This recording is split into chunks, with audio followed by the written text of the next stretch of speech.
O tema é família conectada com Deus. Eu não vou acompanhando diretamente ali. Júlio vai poder tentar me acompanhar.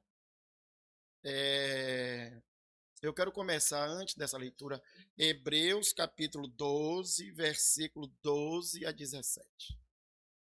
Deixa a Bíblia aí aberta, eu vou botar na tela daqui a pouco, também para você ir acompanhando. Mas antes eu queria lhe fazer uma pergunta. Está tudo a ver com a mensagem, viu, Júlio? A minha primeira pergunta é: você está conectado? E meu tablet descarregou, está desconectado. A primeira aplicação prática da lição de hoje. É bom que eu trouxe o celular, está no celular também. Mas eu queria lhe perguntar, meu irmão. Nesse mundo digital, você está conectado? Primeiro com Deus, né? Você está ligado a Deus? Está conectado com Deus? Às vezes nós nos apressamos muito para responder isso, Marcos. Como se já fosse automático. Eu ando conectado com Deus. Minha ligação com Deus é 24 horas. E quando isso é verdade, irmãos, isso é magnífico. Mas muitas vezes, quando nós fazemos um exame verdadeiro da nossa vida, nós descobrimos que é mentira, que não estamos conectados. Você já foi comprar alguma coisa e pagar no Pix? Você chega assim na padaria ou na farmácia, ou na lanchonete, ou no restaurante, você vê lá todo empolgado, porque sabe que tem dinheiro no banco e tal. E aí, quando vai pagar com Pix, descobre que ou o seu celular ou o sistema do banco está fora do ar. Alguém já passou por essa vergonha? De você ter já consumido ou estar consumindo. Eu faço isso muito com a Caixa Econômica, viu? Não é falando mal da Caixa, não. Mas o sistema da Caixa de vez em quando cai. Aí você está num restaurante, aí você come, se farta e tal. E na hora de pagar, que passa o Pix. E na hora a Caixa Econômica lê e não lê. Já passou por essa vergonha? Eu estou usando essa expressão, porque foi o verbo que eu coloquei ali, que muitas vezes nós estamos desconectados. Como o mês é o mês da família, eu vou fazer a segunda pergunta. Você está conectado com sua família? Muitas vezes eu estou conectado com alguém que está do outro lado do mundo. Vou dar um exemplo prático. Este mês é o mês da Copa. Muita gente está conectado com a Copa, sabe as delegações, sabe as seleções, sabe os treinadores, sabe os scores, sabe as estatísticas. Essa semana, meu sobrinho neto, eu estou com um aqui, você vai me dar aí também? Então, dois aqui, ó. Se um conectar, outro desconecta. Pode ficar tranquilo. Meu sobrinho neto, Joaquim, estava no shopping com o álbum de figurinhas da Copa, trocando figurinha. Eu digo, rapaz, trocar figurinha é do meu tempo. Do bafo, alguém lembra do bafo? Tem gente velha aqui também. Jonilson era velhinho também.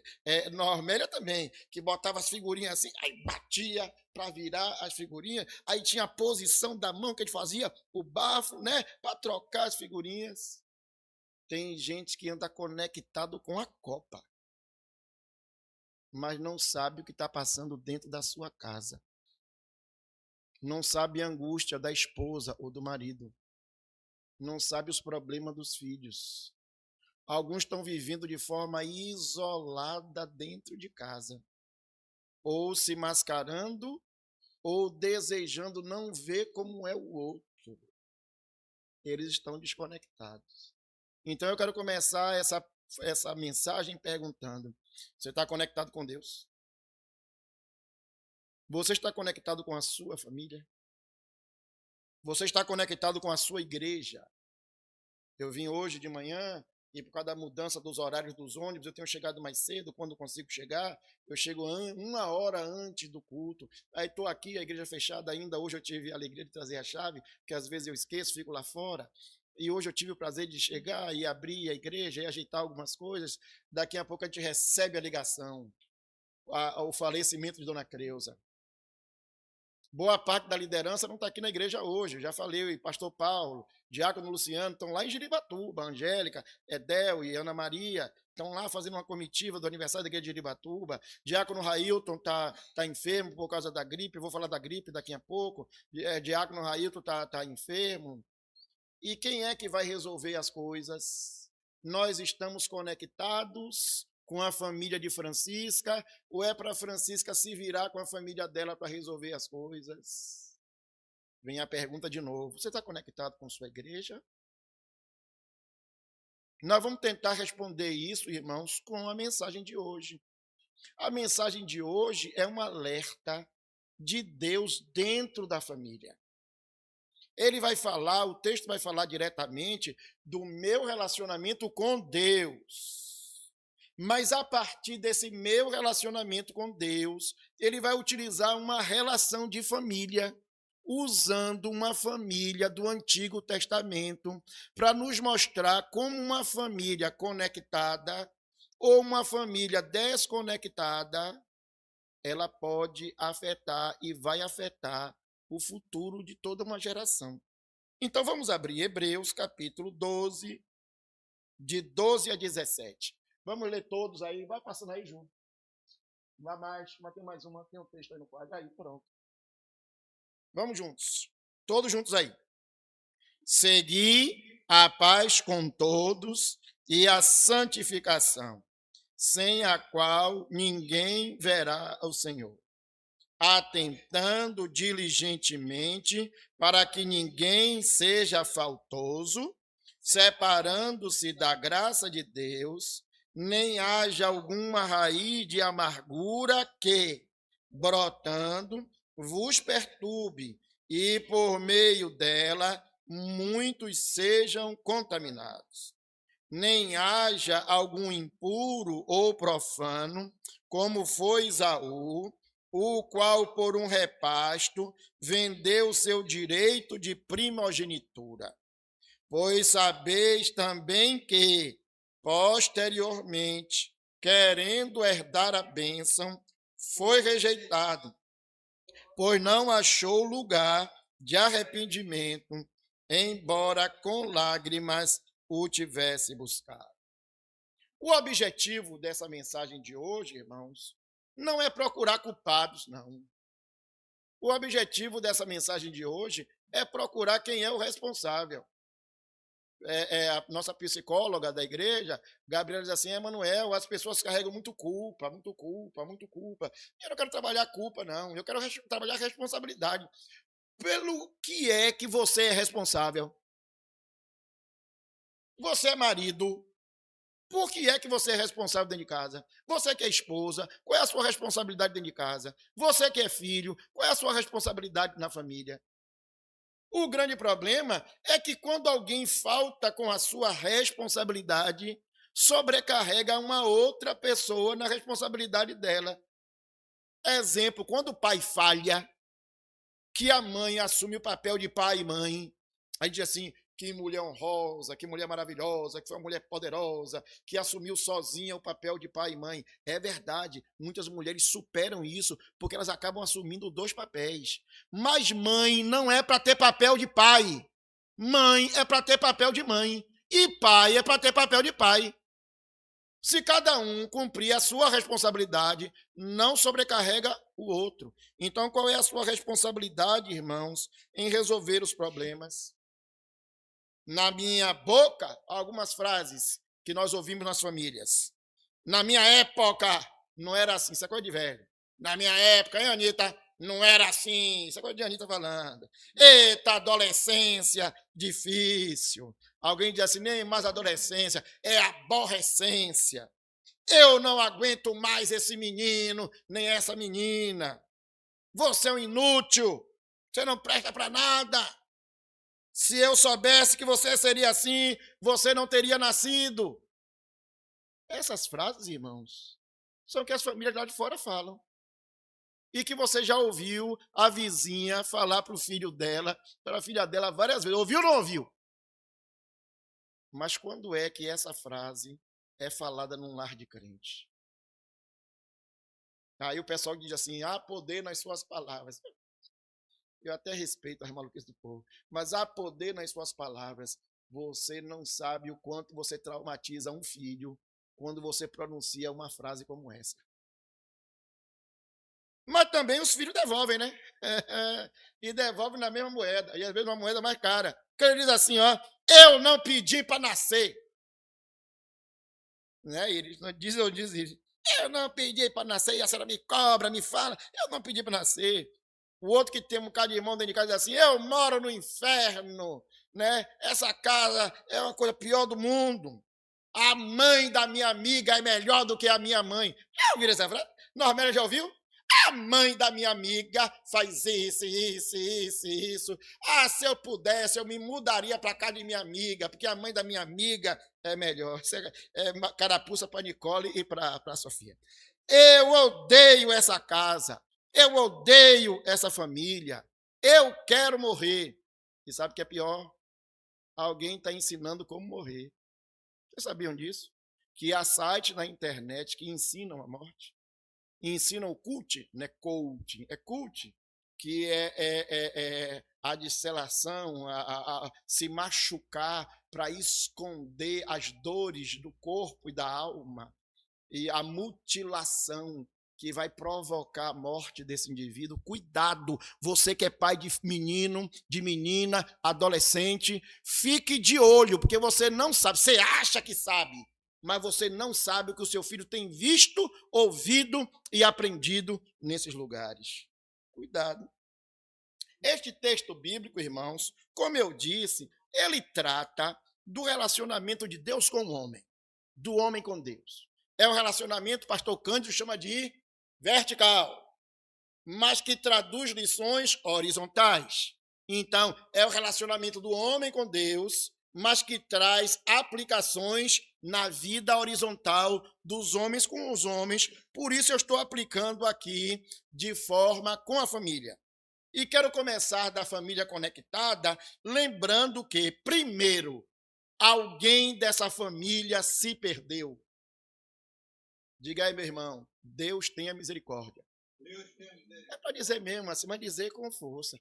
Deus tenha misericórdia. Quero que você pense aí agora. Tem alguém na sua família que está perdido? Alguém que está nas trevas? Alguém que abandonou a casa do Pai? Alguém que não crê em Jesus? Alguém que vai para o inferno? Para o intervalo aí. Tem crente que acabou de acreditar no inferno, que não acredita mais no inferno.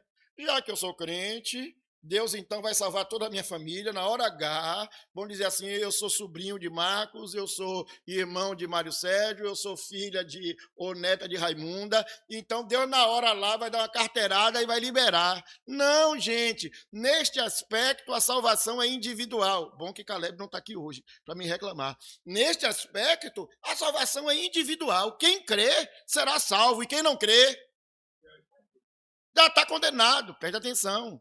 Alguém na sua casa pode estar perdido, ou alguém pode estar se perdendo.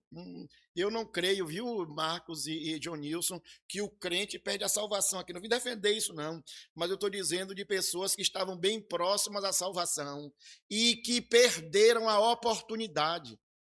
Olha, uma coisa gloriosa que nós ensinamos aos nossos adolescentes tem se tornado uma coisa péssima. Nós ensinamos aos nossos adolescentes, tragam uma caderneta para anotar a mensagem, anotar os textos, anotar não sei o quê, e alguns deles estão fazendo desenho. E eu sempre que falo de desenho, lembro de Júlia, viu, Jonilson? Eu preguei aqui um domingo, Julinha sentada aqui na frente, Gabi vai lembrar, Júlia passou a mensagem me desenhando, né? Ela tinha dificuldade ainda da escrita, então ela desenhou o pregador. E toda vez que eu encontro o Júlio em algum lugar, digo, ó, eu desenho, mostro.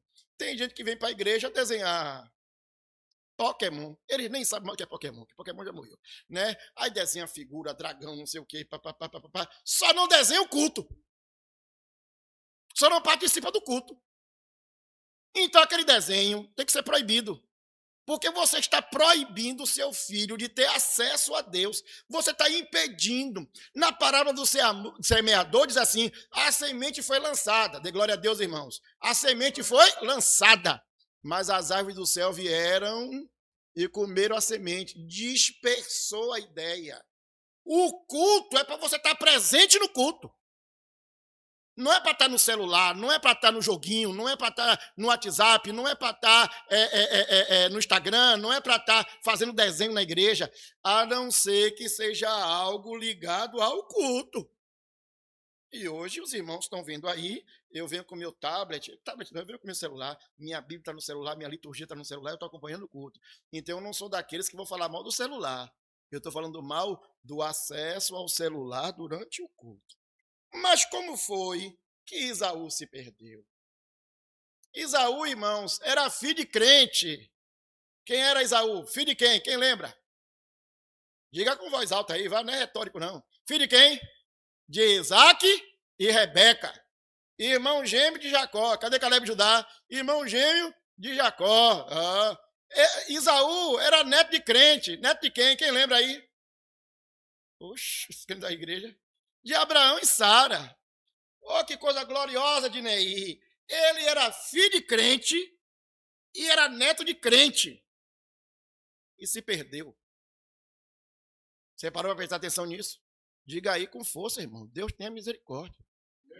E Deus teve misericórdia de Isaú e manifestou a Isaú a palavra do evangelho, manifestou a Isaú a salvação. Ele viu a oração, o testemunho dos seus avós, ele viu a oração e o testemunho dos seus pais, porém ele se perdeu.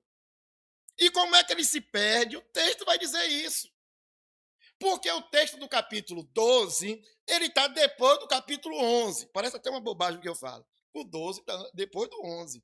E no 11, ele vai dizer assim, a grande nuvem de testemunhas. Quem são a grande nuvem? Pela fé Enoque, pela fé Noé, pela fé Abraão, pela fé Isaac, pela fé Jacó. E ele vai dar aquela lista dos heróis da fé. Eu quero lhe perguntar, meu irmão, você que está aqui hoje ouvindo, lembre aí de um herói da fé.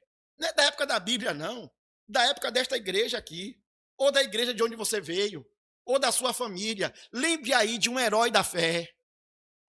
Oh, glória a Deus, Raimunda. Lembrei de meu pai. Meu pai foi um herói da fé. Glória a Deus. Lembre aí, Val, lá da Assembleia. Lembre aí, Tiago. Lembre aí, Rebeca. Lembre aí, Íris. Lembre de um herói da fé.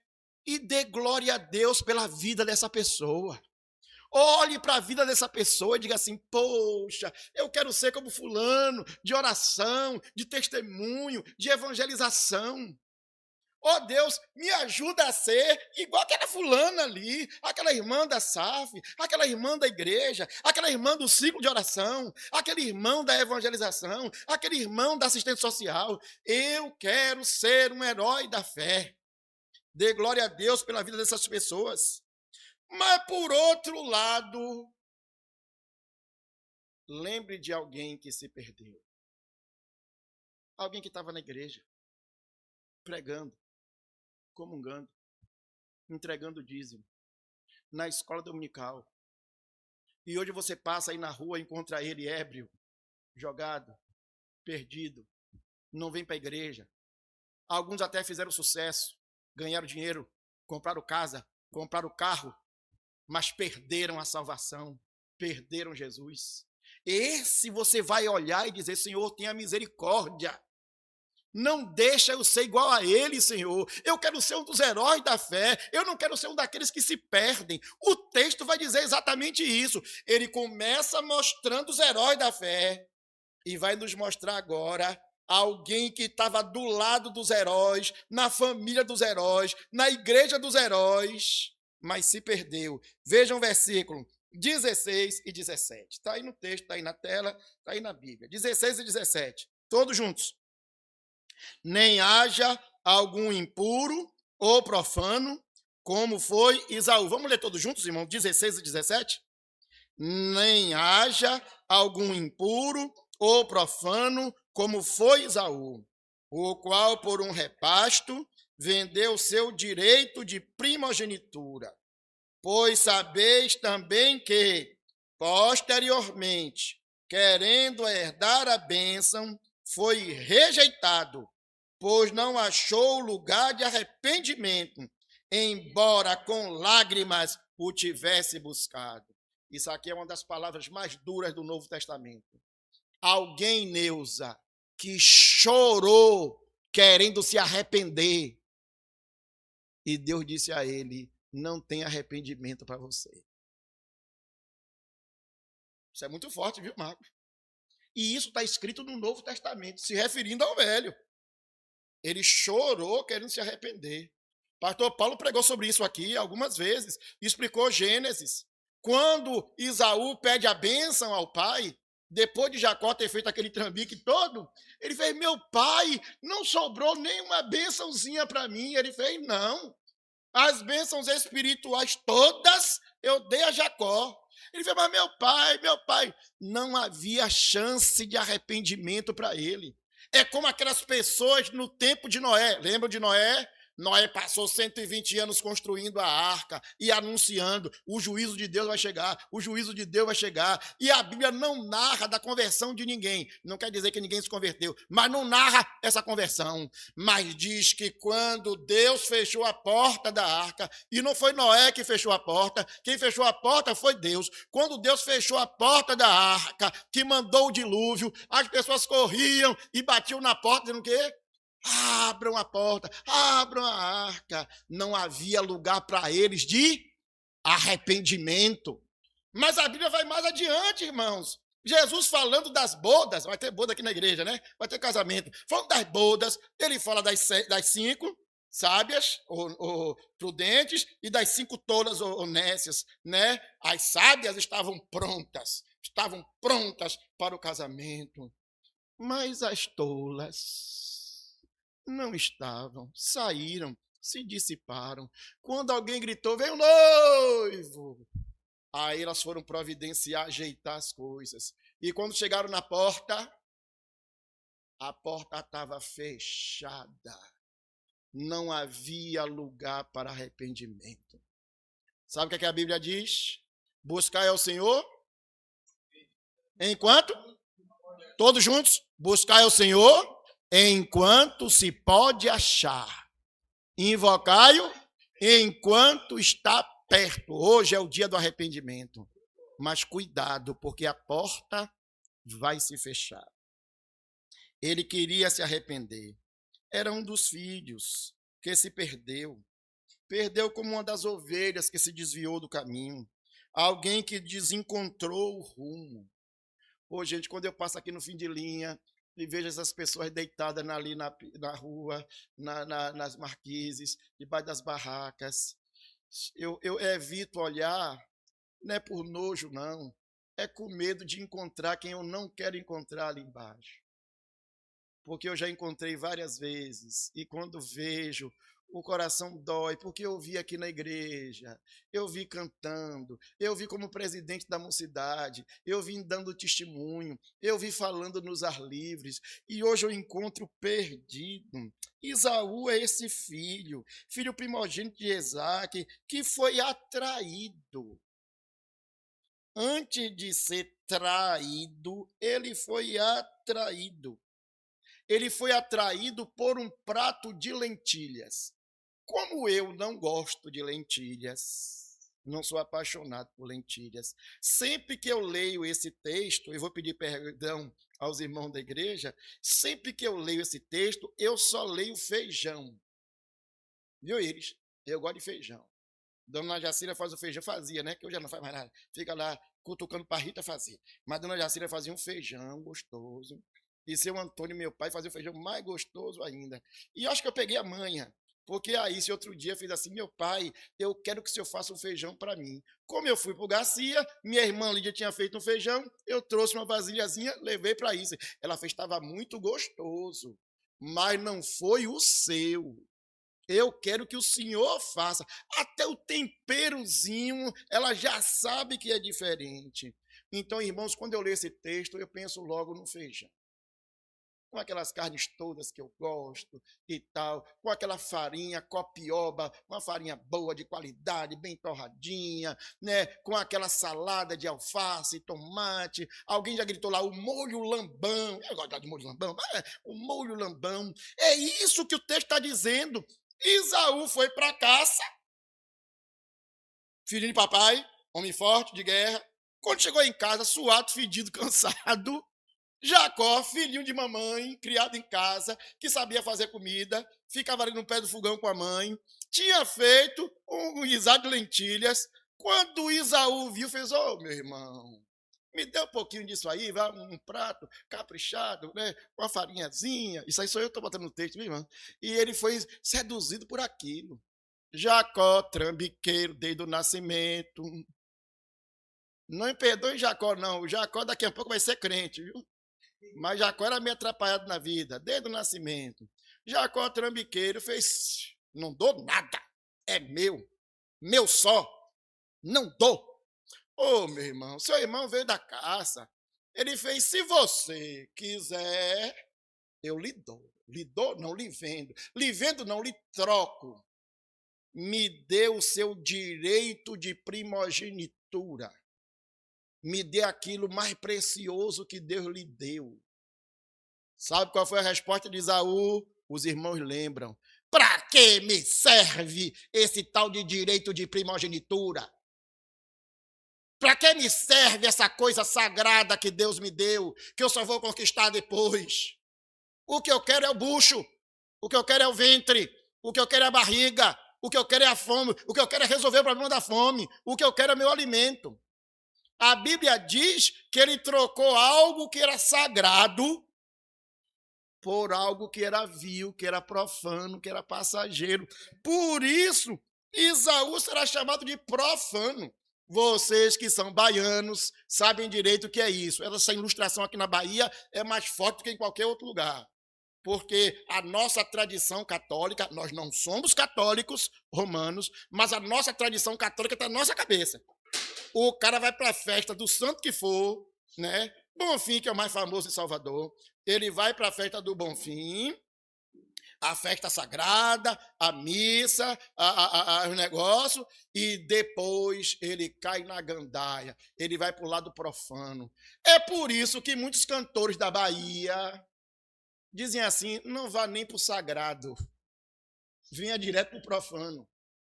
Né? A festa do Bonfim é aqui e tem o barzinho ali. A festa do Bonfim é aqui uma coisa de Carlinhos Brau criou. A lavagem do Bonfim é cá e a enxaguagem do Bonfim é do lado de cá. Ou seja, as pessoas entendem direito o que é o sagrado e o que é o profano. Eu quero lhe perguntar, meu irmão. O domingo é sagrado? Viram como a gente titubia? Vou tirar a palavra domingo para talvez falar melhor para o seu coração. O dia do Senhor é sagrado? Amém. Então, se você utiliza o dia do Senhor para fazer qualquer outra coisa, você está desprezando aquilo que é sagrado, escolhendo o que é profano. Vou lhe perguntar, o culto do Senhor é sagrado? Se você negligencia o culto, você está abandonando algo que é sagrado, preferindo algo que é profano. Vou perguntar, a palavra de Deus é sagrada? Amém. Se você despreza a palavra de Deus, você está desprezando algo que é sagrado e optando por algo que é profano. Lembre que a mensagem de hoje ela é aplicada à família. Então eu quero lhe perguntar, meu irmão, sua família é sagrada? Deixa eu tirar a palavra sagrada aí, para depois não deixar você confuso. Sua família é uma dádiva de Deus? Amém. Mário Sérgio, é mensagem carapuça. Essa esposa que você tem é uma mulher de Deus? Foi presente de Deus para você? Tiago, essa Rebeca por quem você vai tomar pela mão como esposa, é uma mulher de Deus? Foi resposta da sua oração? Jonilson, essa esposa que você conquistou, que Deus lhe deu, Se Deus lhe deu, já é a resposta. Foi presente de Deus, foi dádiva de Deus. Irmãos, quando eu começar a responder isso, eu vou dizer se esta mulher que está comigo é uma daquelas mulheres vis que estão lá no fim de linha, estão lá na festa da virada do ano, estão lá na praia, ou se essa mulher foi a mulher que Deus me deu. Quando eu conseguir responder isso, eu vou dizer, essa mulher é sagrada. Essa mulher é bênção de Deus, essa mulher é dádiva de Deus, é essa mulher que eu vou honrar, é essa mulher que eu vou exaltar, é essa mulher que eu vou cuidar, é essa mulher que eu vou amar, como Cristo amou a igreja. E assim mesmo se entregou por ela, porque ela é sagrada. Eu não vou olhar, não vou desejar, não vou buscar a mulher que está do outro lado da rua. Aquela mulher que o livro de Provérbios diz, a mulher adúltera, a mulher prostituta. Muitas vezes nós temos trocado aquilo que é sagrado e buscado aquilo que é profano. Foi isso que Esaú fez, meu irmão.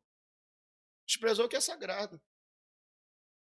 Essa sua família, esse seu filho. Há um projeto na igreja da SAF chamado Projeto Ana. E o Projeto Ana diz assim, é por esse menino que eu orava.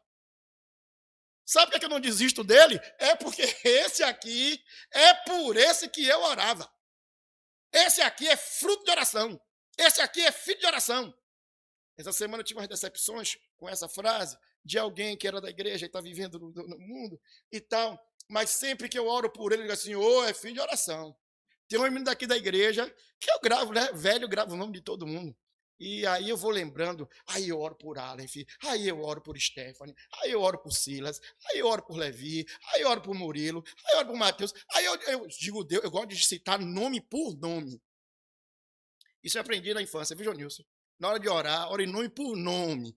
Não esqueça. Aí eu termino a frase dizendo assim, Senhor, lembre, eles são filhos da promessa. Eles são filhos de oração. Aqueles filhos de Maria Lúcia Oliveira, Juliana, Marília e Fábio são filhos de oração.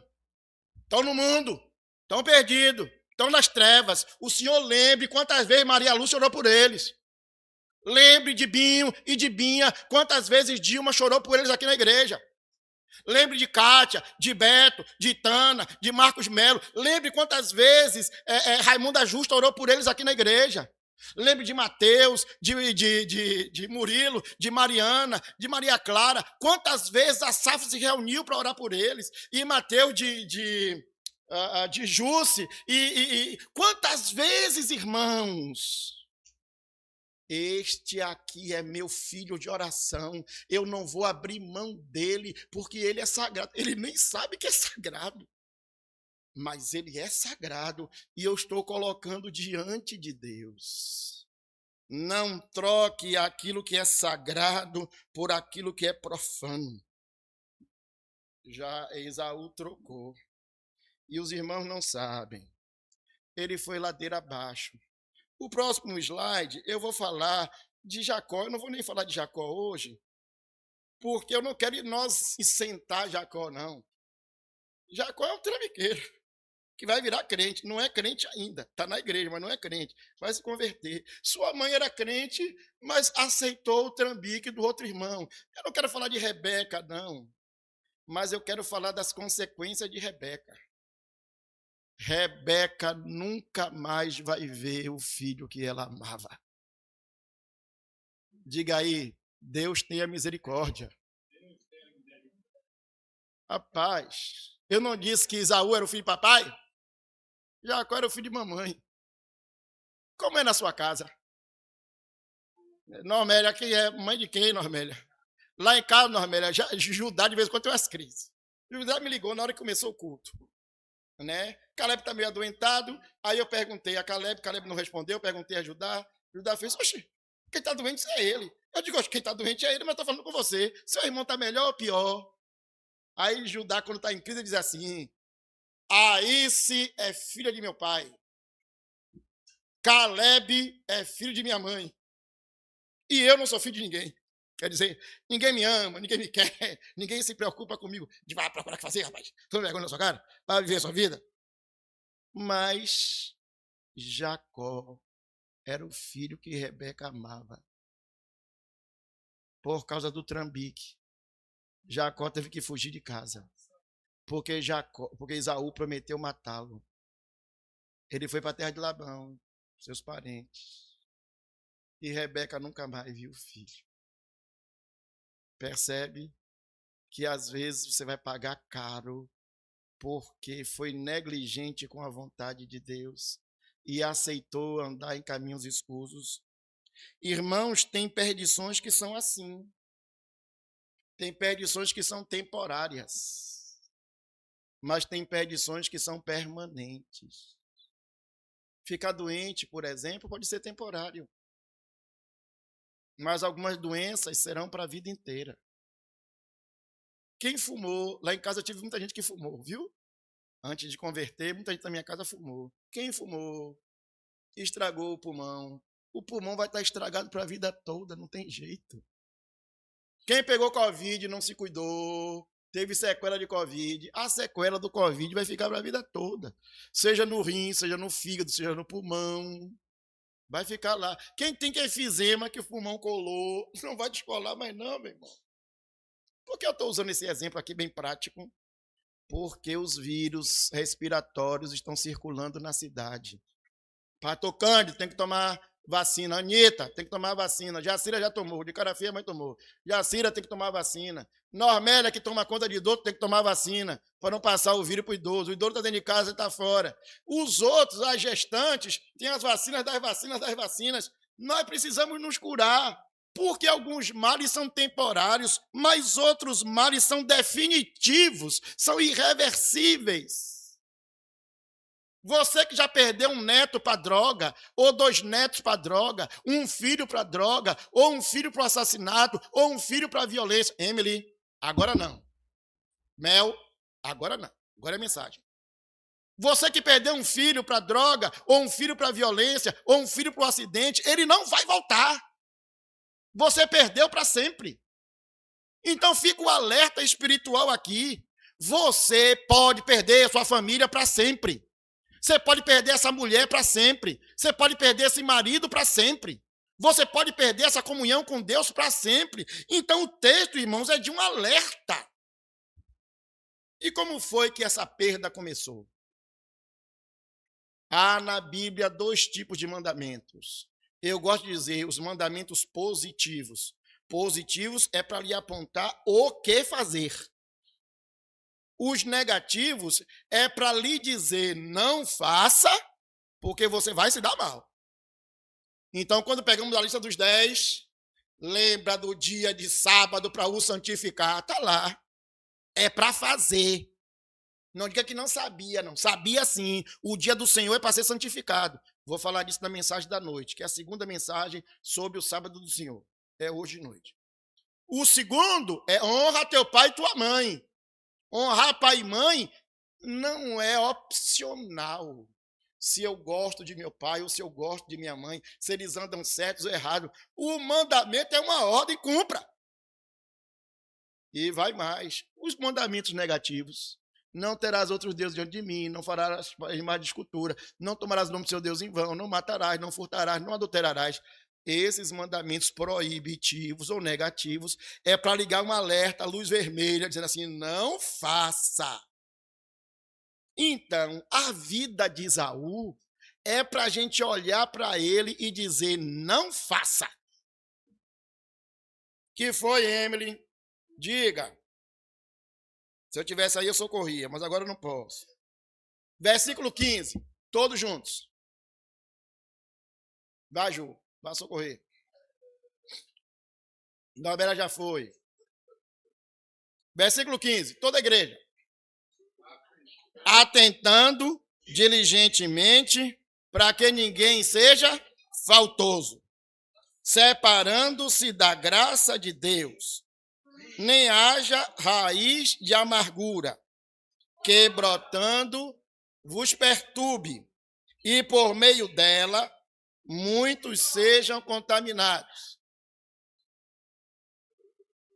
É a especialidade dela, mas fica normal. Quem já conhece, conhece.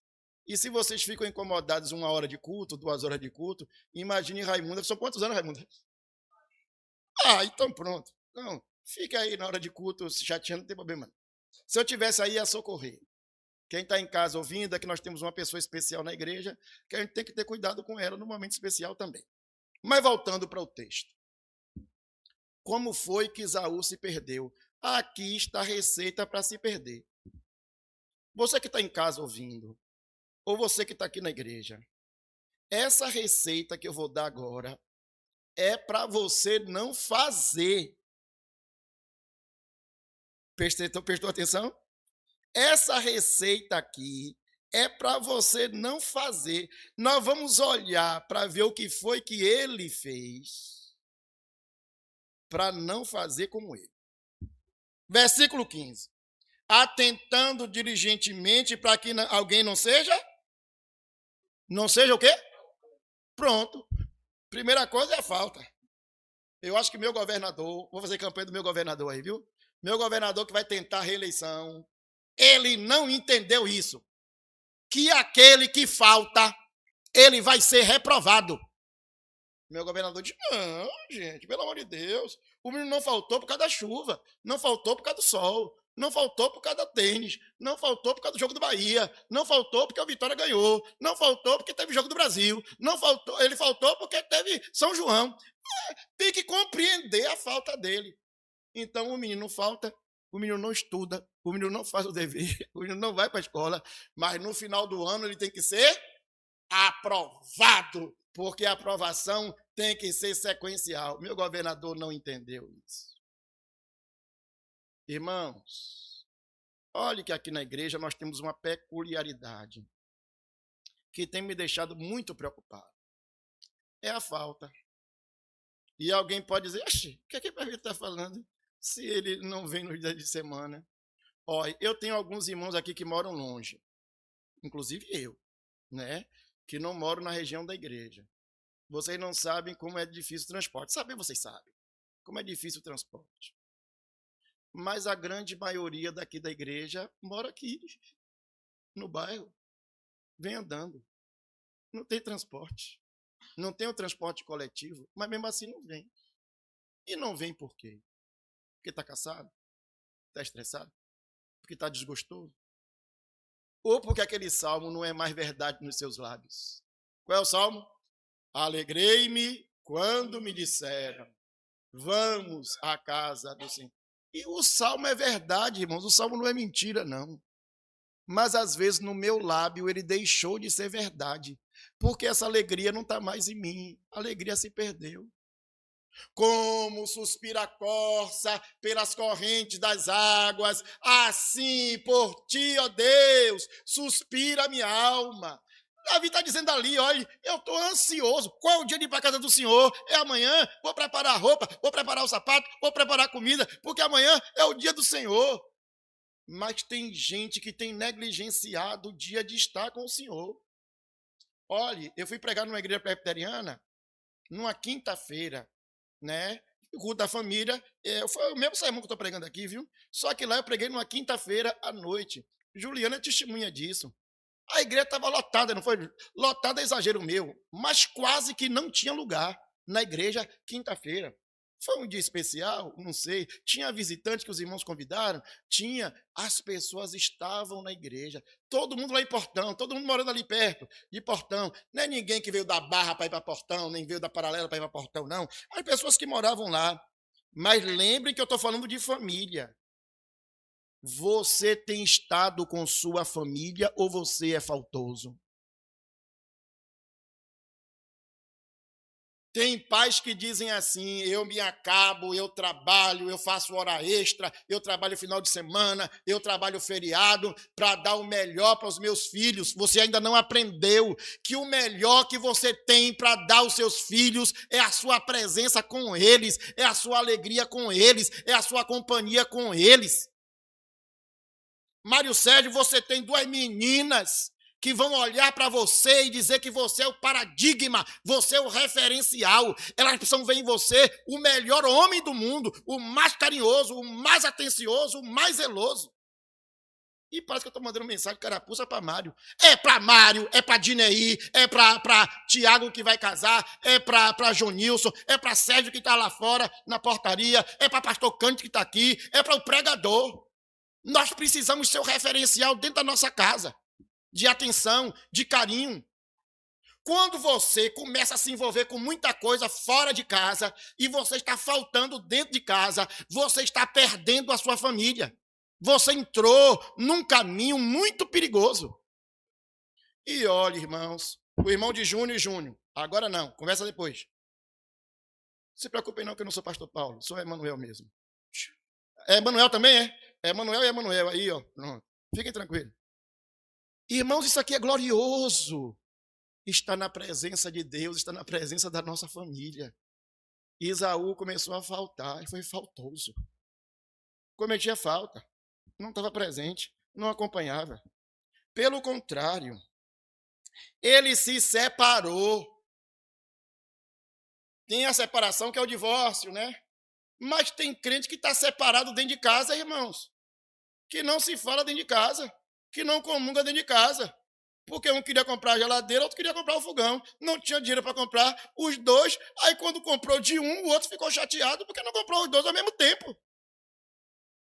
E vocês pensam que eu estou falando de coisas difíceis. Não, eu estou falando de coisas do dia a dia.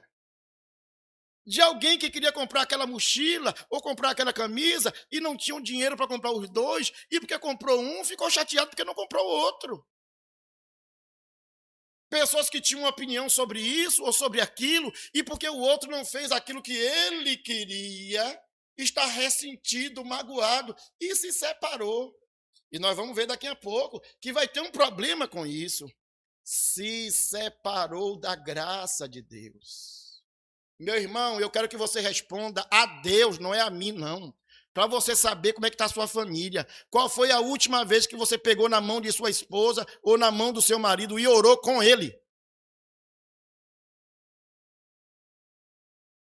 Fulana, Anitta, vamos ali no quarto orar. Qual foi a última vez, Cândido? Anitta, deixa o menino aí. Deixa a Júnior aí assistindo televisão. Vamos aqui orar. Eu e você. Comunhão. Vem para cá, orar comigo. Qual foi a última vez, irmão? Seja sincero. Chorar diante de Deus, colocar suas lamúrias, suas vontades, seus desejos, seus planos, seus projetos. É disso que o texto está falando. Tem marido crente que deixou de ser o sacerdote dentro de sua casa. Qual foi a última vez que você chamou seu filho para orar com você? Eu quero saber no dia do meu enterro, eu vou voltar para ouvir o testemunho de Caleb e Judá. Dizer assim, meu pai era um homem de oração. Meu pai nem orava.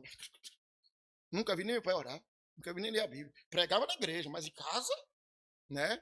Eu vi e já ouvi vários testemunhos assim. De adolescentes vindo para a igreja, isso foi o mais ridículo de todos. O adolescente vindo para a igreja com um colchonete. Acampamento, Rita, você lembra? Mas eu lembro que com o colchonete, aí todo mundo assombrado. O que foi, o que foi, o que foi, o que foi? Não, eu vim acampar na igreja. Por quê, menino? Ah, porque meu pai aqui na igreja, meu pai é crente. Mas quando chega lá em casa, bate na minha mãe, xinga a minha mãe, fala mal, grita com a gente. Então eu quero viver na igreja. Aquilo, irmãos, era um protesto, porque aquele homem estava separado, apesar de estar em casa. Nem haja nenhuma raiz de amargura. Repita aí, raiz de amargura. Isso é muito sério. Tem gente que está amargurado há 2 semanas, 3, 1 mês, 1 ano, 10 anos, 20 anos. Irmão, eu fui para um negócio que eu quase que tenho um treco. Alguém que guardou uma mágoa, um ressentimento da mãe durante 70 anos. E você está pensando que era a mãe do vizinho, é? Que era a mãe do inimigo, é? Era a mãe da pessoa. Olhe, quando minha mãe tinha 20 anos, ela cometeu esse erro. Por isso, agora, depois de morta, ela está castigada. Guardou aquela mágoa durante 70 anos. Já parou para pensar nisso? De vez em quando, eu vou lá na casa de minha mãe, né? Tem que ir, né? A mãe é minha. Aí ela começa a falar de meu pai. Quando Jacira fala de meu pai. Opa! De meu pai não, viu? Vocês são tudo puxa-saco de seu pai. E a gente dá muita risada dos erros que meu pai cometeu na vida. E você pensa que seu Antônio era gente boa, é? Seu Antônio não valia um tostão, mas era meu pai. Então não fale mal do meu pai, não. Só quem pode falar mal do meu pai sou eu e ninguém mais. E os males que ele cometeu nessa vida foram lavados pelo sangue de Jesus. E hoje a gente fala, sabendo que estava errado, mas não há mágoa, não há ressentimento, não há nenhuma impureza no nosso coração, porque Cristo nos purificou. Tem gente que está amargo. Você pensa que eu esqueci? Não esqueci não, Leda. Naquele dia, há 3 anos atrás, 2 meses, 2 dias e 22 horas, você me disse aquela palavra, eu nunca esqueci. Sabia disso? Você pensa que eu estou exagerando, né? Mas tem gente que guarda assim e passa o resto da vida amargurado. Isaú passou o resto da vida amargurado, ou boa parte da vida. Sabe por quê, irmãos? Ele estava revoltado com a mãe, que participou do trambique. Ele não podia matar a mãe, ele queria matar Jacó, mas Jacó fugiu. Sabe o que foi que Esaú fez? Ele se relacionou com as piores mulheres da sua terra. Sabe para quê, Mário? Para jogar na cara da mãe, assim, olha, tá vendo? Peguei aquela dali que não presta, aquela que não presta por sua causa. Ou seja, para mim, você é igualzinho a elas. Ele não podia dizer, então ele fazia. E eu ia usar o pleonasmo, fazia na prática, reproduzia os seus traumas. Ele tinha raiz de amargura no seu coração. Por que você tem maltratado, meu irmão, sua mãe e seu pai? Por que você tem maltratado, minha irmã, seu filho e sua filha? Por que você tem proferido palavras ruins? Muitas vezes é porque no seu coração há uma raiz de amargura. E você escolheu o pior caminho, ou você tem trilhado o pior caminho. Eu já tive cálculo renal. E cálculo renal a gente combate com quebra-pedra, né? Vai quebra-pedra amarga, amarga. Aí alguém me ensinou, não, rapaz, tira as folhas e faz um chá só da raiz, que tem a mesma essência, e não amarga. E não é que não amarga mesmo, é gostoso o chá. Você toma um chá tranquilo e tal, papá. Mas se você pegar aquela raiz e plantar de novo, vai nascer uma erva amarga. A raiz está no coração. É como câncer. Câncer, quando o médico diz assim, deu metástase, alerte tudo aí agora.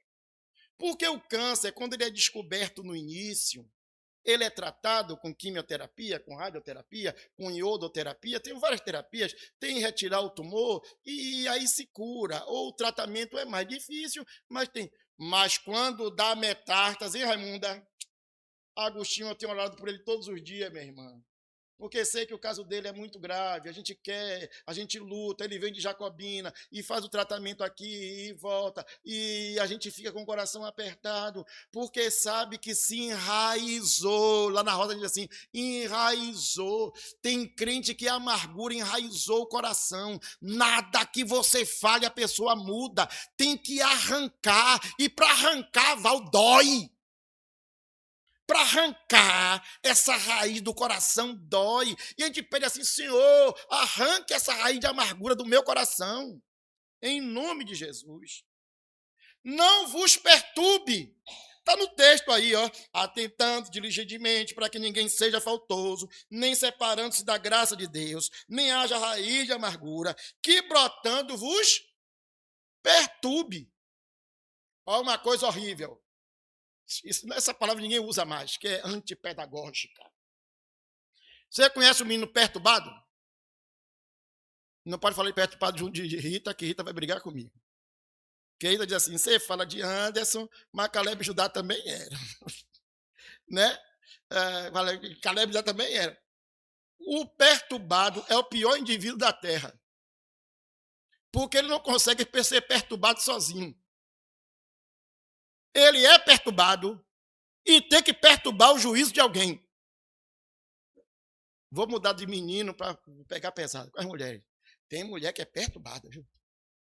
Ela é ansiosa, vou tirar a palavra perturbar, ela é ansiosa. Ela quer resolver o de amanhã hoje. Aí ela fica preocupada. O que é que vai ter para comer amanhã? O que é que vai ter para comer terça-feira? Como é que eu vou pagar a conta de luz na quarta? Ela fica perturbada. E o marido diz assim, não, irmão, vai resolver, vai resolver. Entendeu? Aí quando ele fala, bem, vai resolver, a terceira vez ela já gritou, cala a boca, que eu não quero resolver não, saia disso aí, levante, para dar uma providência. Ela está perturbada e ela tem que perturbar alguém. A tranquilidade de alguém perturba. Ô, meu irmão, seja sincero aí com você. Qual foi a última vez que você falou bem dessa sua mulher? Qual foi a última vez que você elogiou essa sua esposa para ela e para os outros? Qual foi a última vez que você elogiou seu marido? Vou aplicar na igreja. Qual foi a última vez que você falou bem da sua igreja? Tem gente que desenvolveu um ministério, e esse ministério é satânico, de falar mal da sua igreja. Falar mal da transmissão, falar mal do culto, falar mal do pastor, falar mal da SAF, falar mal do culto de oração, falar mal de tudo. Tudo está ruim. É isso que o texto está falando. Ele é perturbado e está perturbando o juízo de alguém. Já se desviou, irmão. Já se desviou. E aí o versículo 15 termina. E por meio dela é a situação que ele está vivendo. Muitos foram contaminados. Quando você fala mal de sua esposa, deixa eu pegar a Jonilson como exemplo aqui. Se você fala mal de Fernanda, que Fernanda não saiba, eu não quero problema com Fernanda. Quando você fala mal de Fernanda para sua irmã ou para sua mãe, você diz, não, foi só um probleminha que teve lá em... Você não sabe, meu irmão, aquilo que você falou, sua mãe vai carregar durante 20 anos. Você pode, semana que vem, dizer, já passou, já resolvi, problema seu. A semente contaminou e a culpa foi sua. Prestou atenção? Tem gente que está assim. Ao invés de louvar, de celebrar, de cultuar, anda falando mal. Da família, da esposa, do filho. E depois querem que as pessoas falem bem. Esaú foi por esse caminho. E Esaú se perdeu. Eu quero lhe perguntar, meu irmão. Eu vou interromper aqui, porque tem a divisão da classe, os adolescentes vão ficar conosco, mas eu quero terminar aqui pedindo a você que ore. Ore agora por você.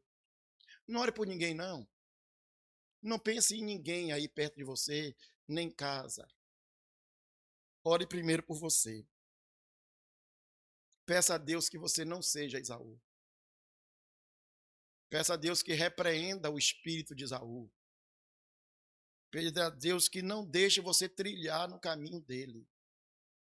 Porque você pode estar prestes a perder sua vida, sua família, seu filho, sua esposa. Você pode estar prestes a perder aquilo que de mais precioso Deus lhe deu. Eu vou convidar